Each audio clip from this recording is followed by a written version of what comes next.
It's literally just like asking me to set a reminder for this. Sorry, I don't know why. Interesting.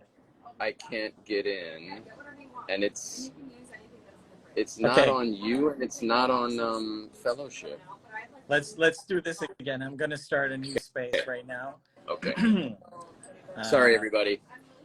Hang in there. We're gonna start talking photo here in a minute. Photography today. Let's do this. Start now. Okay. And I've sent you the link there. Let's see if this one works. Okay, I got this like a week or two ago, so they're still good. But if the cherry tomatoes, if you eat them and they don't taste yes. good, then you don't. Just says unavailable. This space is not available. Huh. That's so strange. It's like, I don't know why. Is anybody else in there? Nope. No, you're right. There's something off because it's not, nobody's popping in. So we've been trying to, we wanted to do this like Instagram Live and Twitter Spaces at the same time.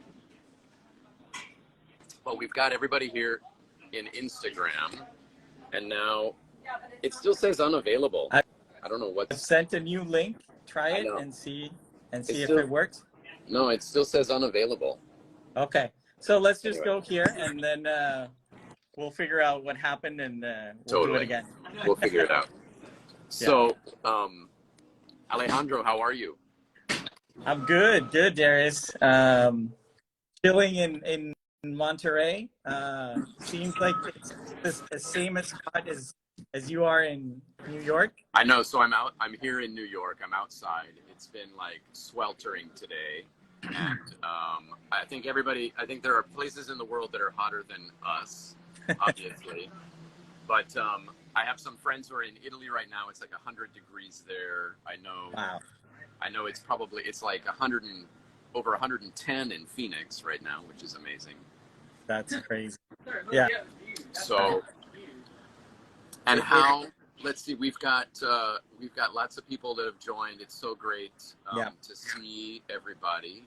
Hello, Alex. I see Marcus. I see all sorts of fun people. So, 99 Carl. So Alejandro and I we're always chatting about photography, and we thought, you know what, it would be fun to just. There's so many different things going on in our ecosystem.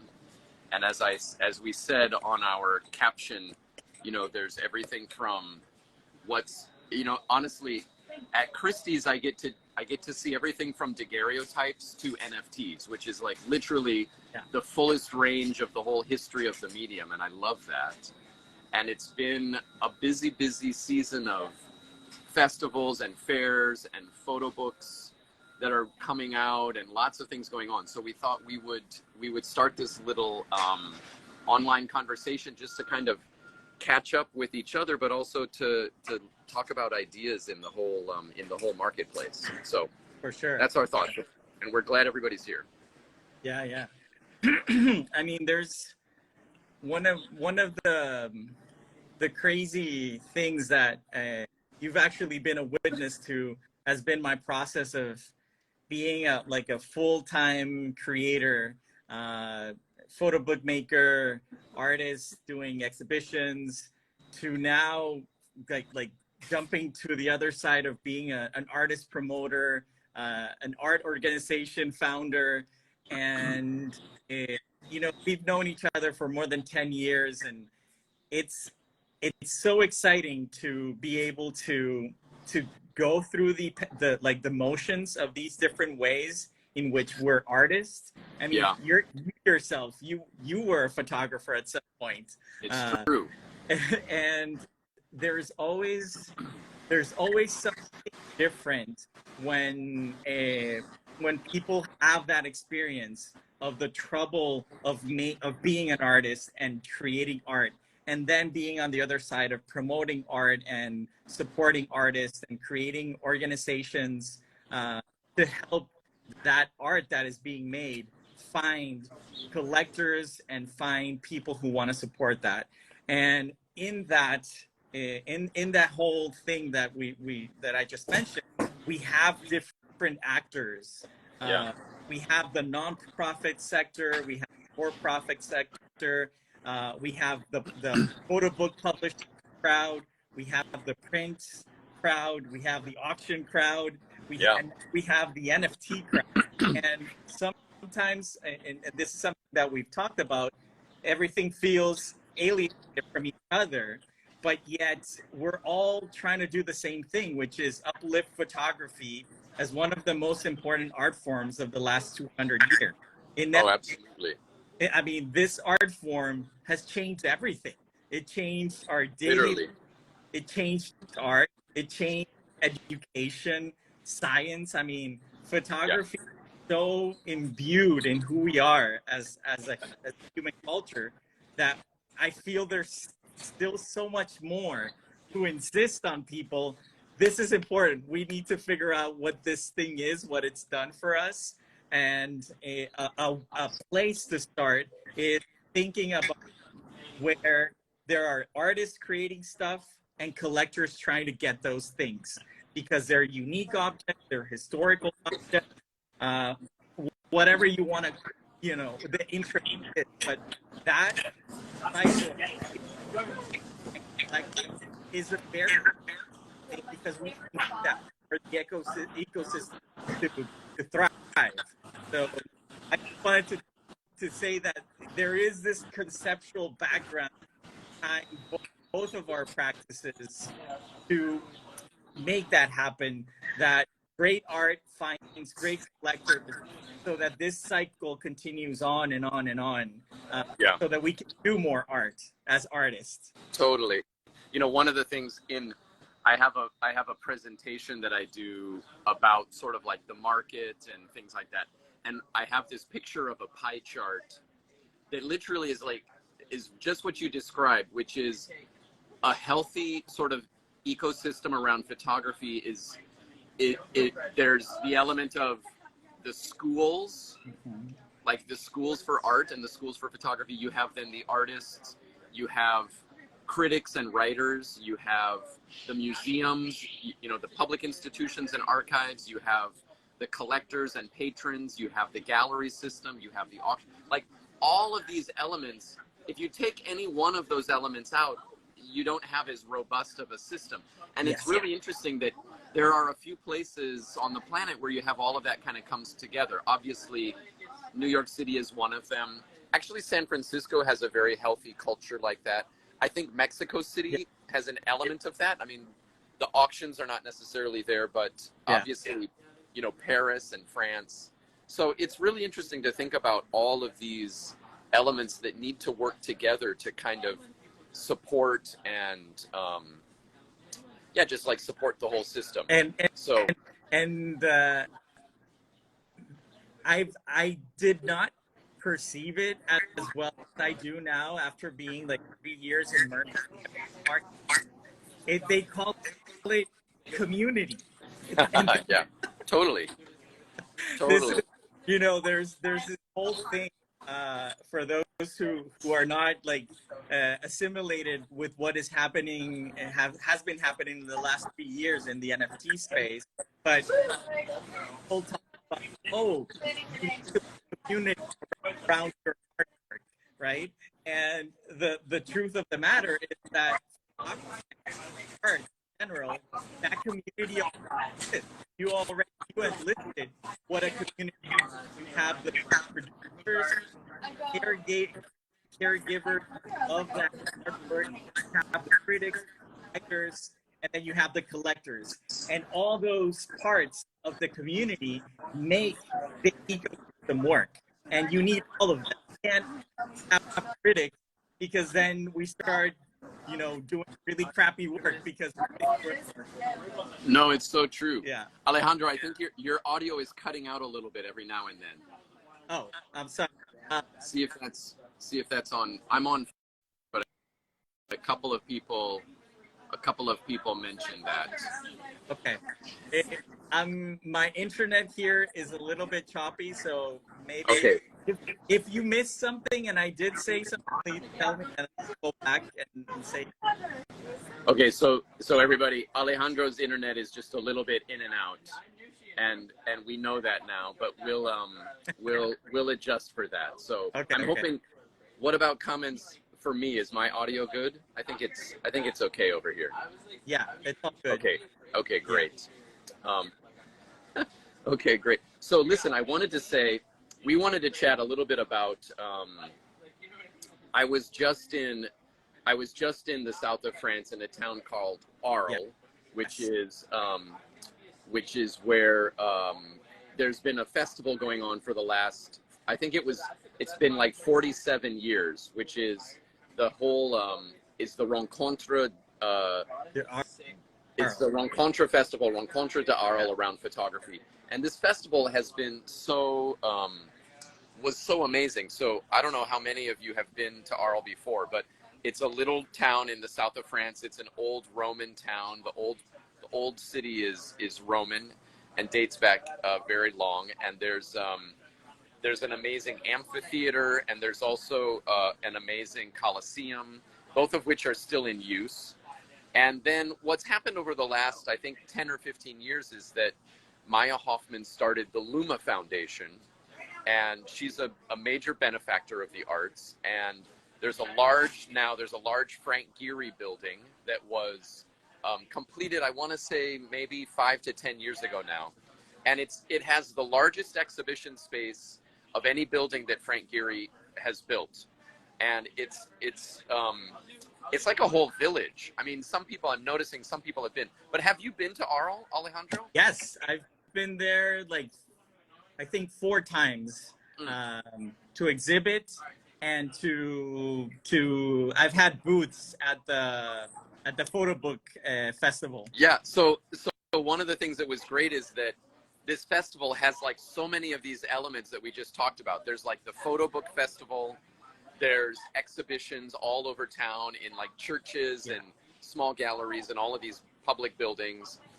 They invite writers and critics, and there's curators, and so it's like a really well-attended thing. There are some small galleries that have sales, and then it's just the community is there, and it's like totally amazing to be part of that and to I ran into like friends from Canada and friends from Switzerland and England and France and America, and just like all sorts of people. So that was great. And I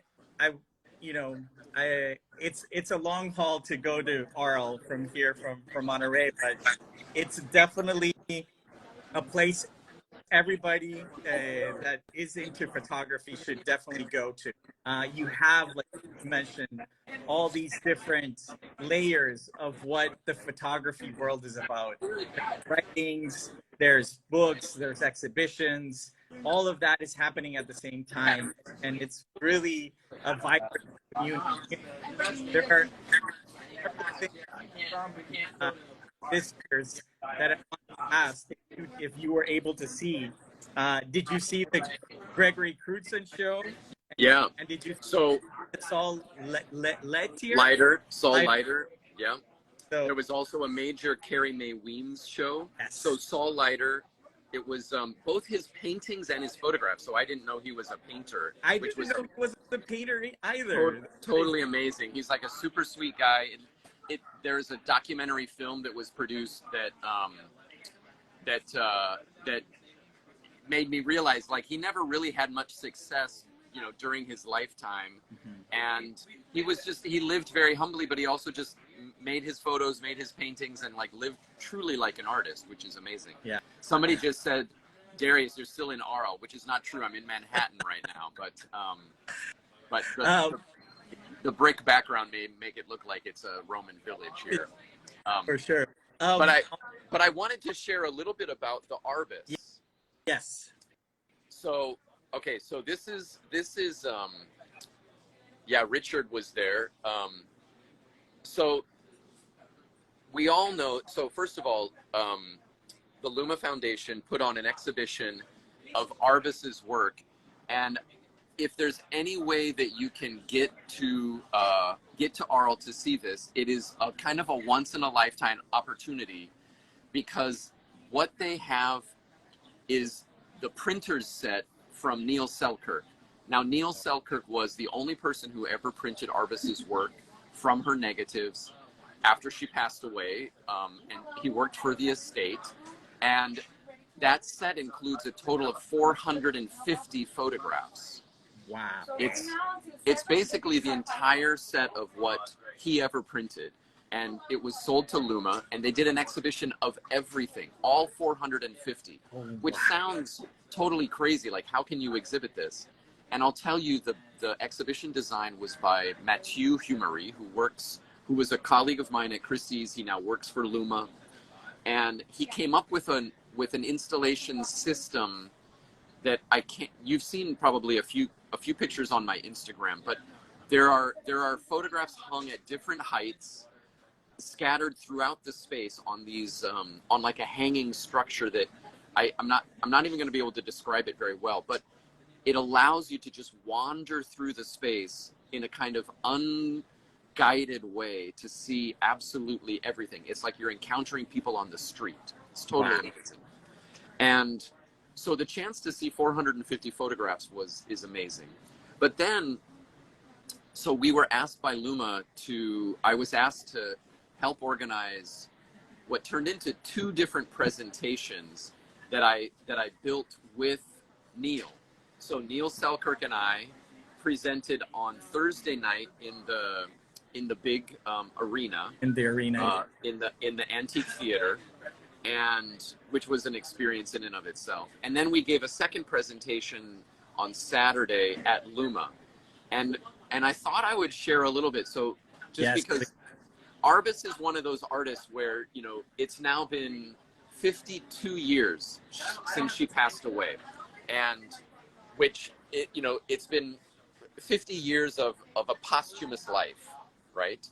And her daughter, Dune, was kind of given this incredible task of having to, she just lost her mother, and being given this task of like trying to protect and promote and safeguard this archive and this work. And so the 3 of us actually worked on this presentation together. So I worked with Neil and Dune for, honestly, it's been 3 months of meeting every week, working on a presentation.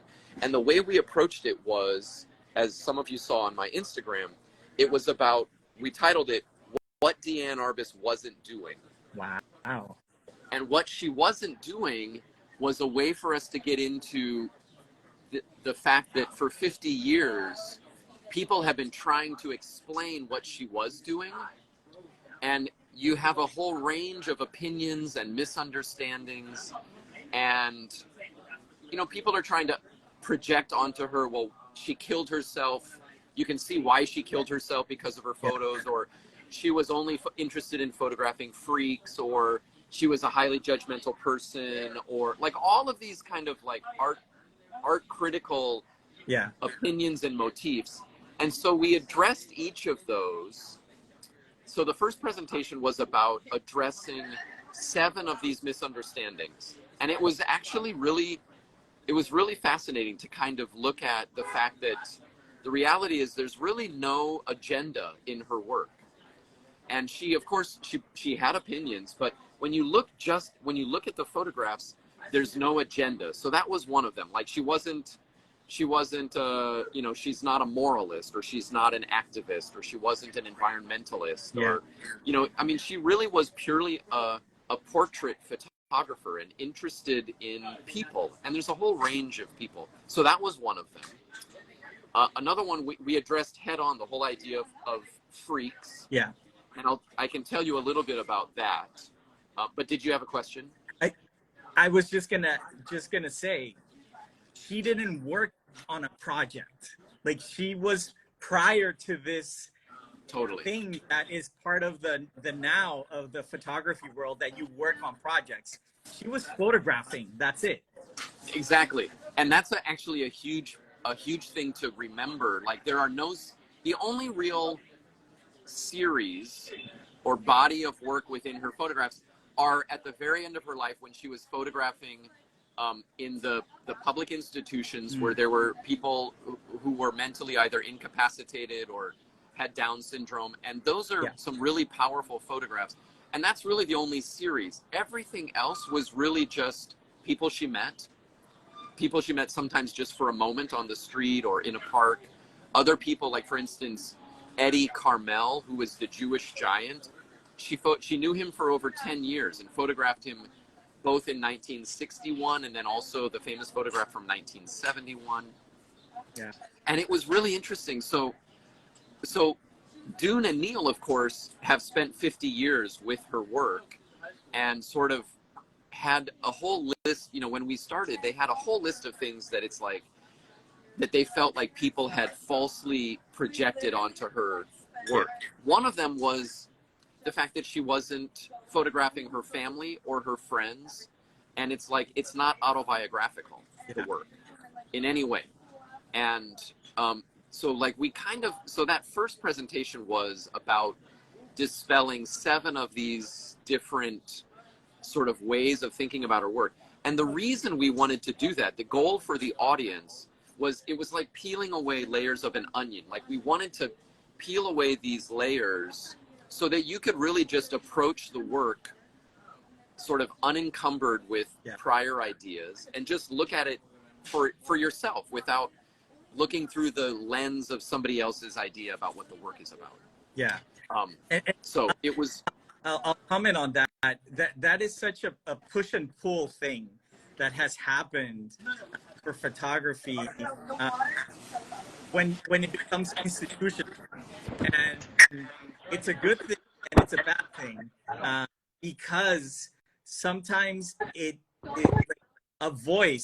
photographic voice cannot flourish if it's not helped with absolutely because of the way that things are right now.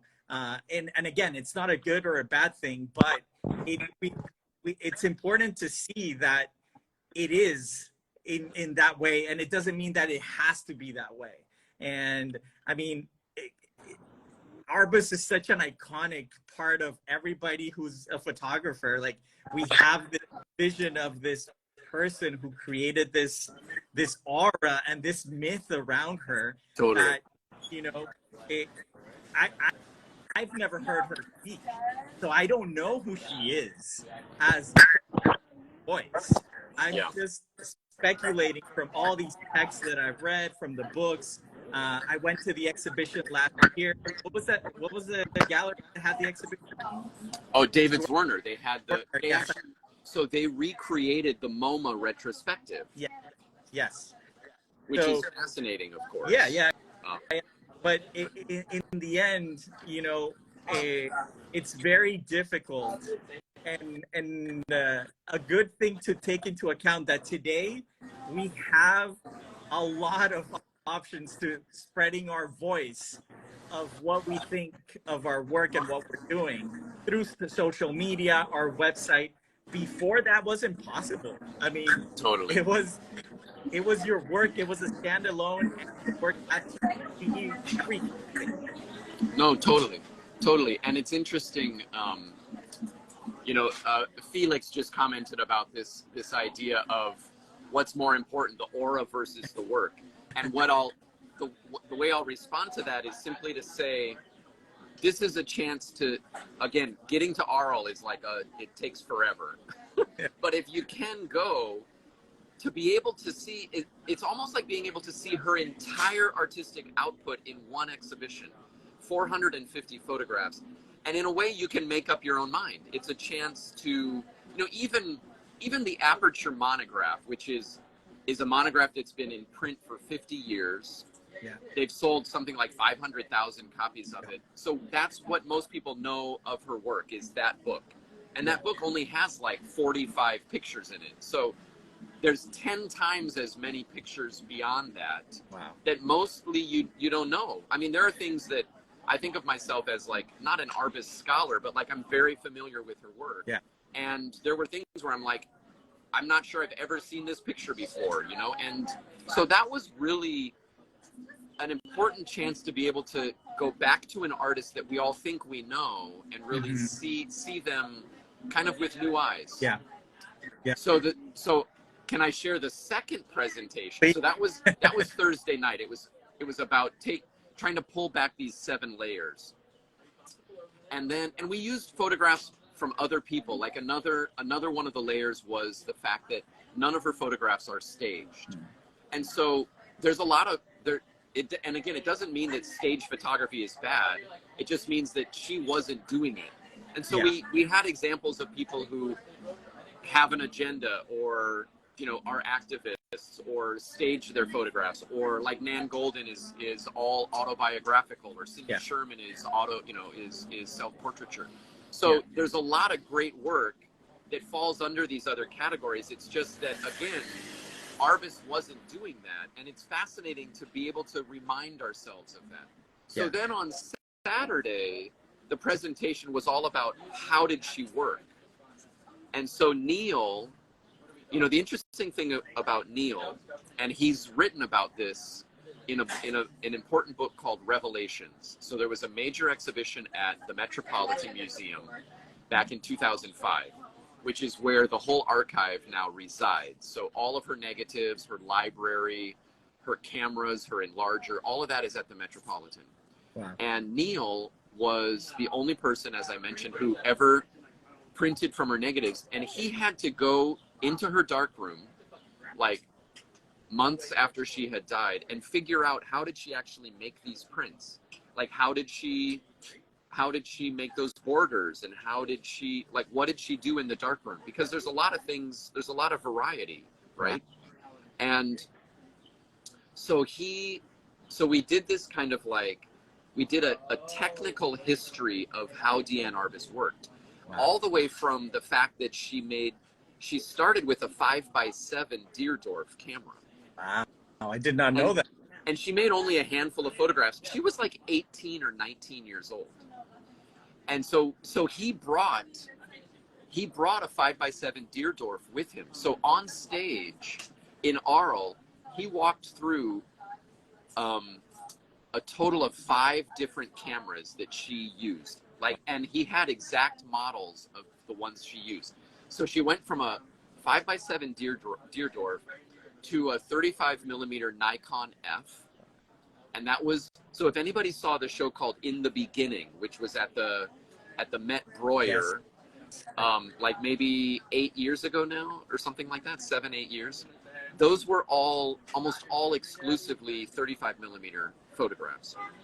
Then she gave that up in 1964 or so. She shifted to the Rolleiflex, and then she shifted to a Mamiya Flex, which allowed her to put a daytime flash on the camera, and she could still change the film without having to take the flash off and all of that. And it also allowed her the Mamiya Flex had interchangeable lenses, so she could put a more telephoto lens on, so some of those photographs where you're right in somebody's face, it's because she's using a telephoto. Interesting.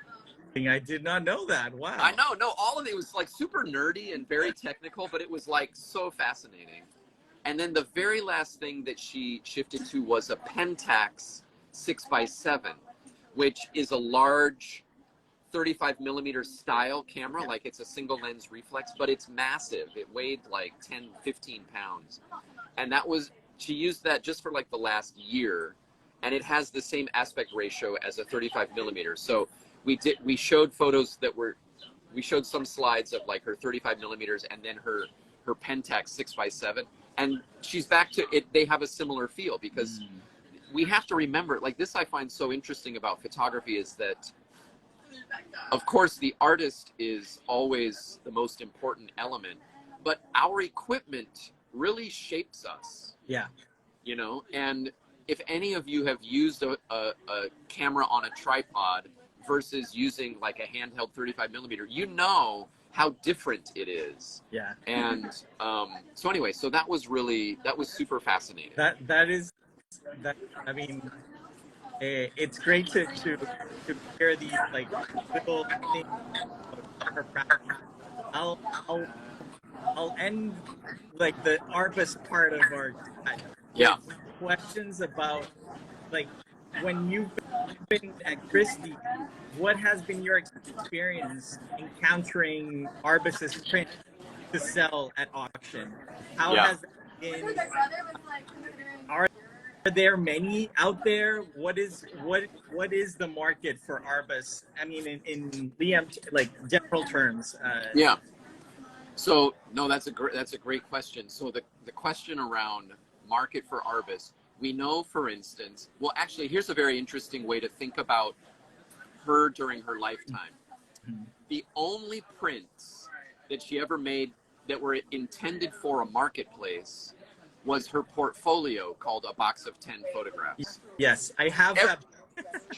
That's the only thing that she actually made for the market. Everything else was she made either as a gift print to give to somebody, or she made it to give to a magazine editor, or she sent